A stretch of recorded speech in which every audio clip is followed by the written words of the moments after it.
Thursday today, and the pressure is definitely going up. My weather window for getting down to the Marquesas has effectively disappeared, so I won't be able to move on down easily on the sail, that is, until next Tuesday, I believe, is possibly when the next weather window starts up.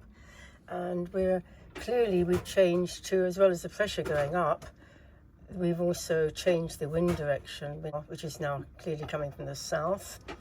So where we were before swinging about around here yesterday and the day before with a north wind, we're now swinging about around the anchor to the north of where the anchor is set. So it looks as though the anchor's fine and should hold fine. It's a rocknet anchor which holds well even if we change direction completely. So that's good, I'm happy with that. And here we have the box with my eggs in it. I've just turned that again.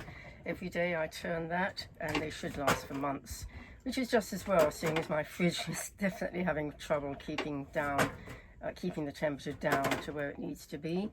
So it's good to know that the eggs will last out of the fridge for a long time, so that's great. Of course, another job for today is to replace the cover on my hydrovane where I unfortunately stepped on it. I couldn't believe, I didn't realise what this soft thing was that I was stepping on, and then too late, I'd done the damage. So I've got another cover. It'll get done sometime over the day. Well, I think it's all coming together. It's 2:30 in the afternoon on Thursday, and I've had long conversations. Just so many people have been wanting to help me, which is wonderful. That's really kind of everyone. But it did actually in the end lead to a little bit of confusion. But finally, it does seem that a pump and with the gear on it has arrived at PacWest in San Diego. And that's about to be picked up by someone who's going to bring it down to Banderas Bay on Saturday.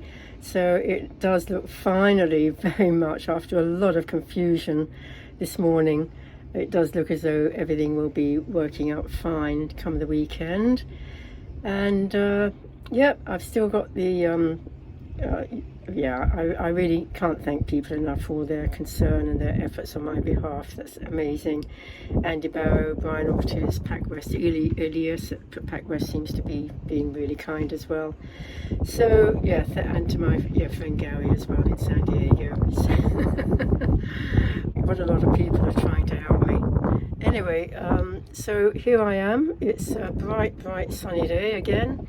I'm putting in plenty of solar power. I did run the little generator earlier for an hour again because with the fridge struggling, it's still going all the time. I daren't turn it off because it won't keep down to anything like even 5 centigrade above 0 rather than 5 below that it should be at. So power, I'm needing to supplement the power with my little generator, which fortunately, touch wood, is behaving at the moment, so that's good. The sun's shining, so I've got lots of power coming in that way. It's bobbing about very, very gently. With the high pressure, the wind is only about 5 or 6 knots, if it's anything. It must be just about 7 because the wind generator is going around. It won't go around until it's about 7 knots. And I think I shall continue with my clearing up of the boat and doing the odd jobs and wait to hear more about my pump for the motor, for the engine. All good news. Anyway, I'm feeling a lot happier, and I think a lot of the confusing situation has finally been resolved. Well, I'm really pleased now. I just went to the mast to sort out the main halyard, which yesterday was a little bit twiddled around the top step, and it sorted itself out. I had nothing that was needed to do. So I've tied it down well away from the mast to stop it slapping around, and that should be good. It's always so nice when something like that happens. You know, you think you've got a rather complicated job to do, and suddenly it has sorted itself out. No problem at all. Really lovely. Good news. So another job, of course, after leaving a dock where I've been tied to for quite a time, in La Cruz anyway, was cleaning up the fenders before I stow them away. they won't be needed while I'm on passage down to the Marquesas. And even when I get there, quite likely they won't be needed because I'll be hoping to anchor in a lot of places. So the muddy ends of these fenders all need to be dealt with, cleaned up before they get put away. So here we are a little bit later in the middle of things. One has been nicely dealt with, another one is almost finished, and one more waiting to be done.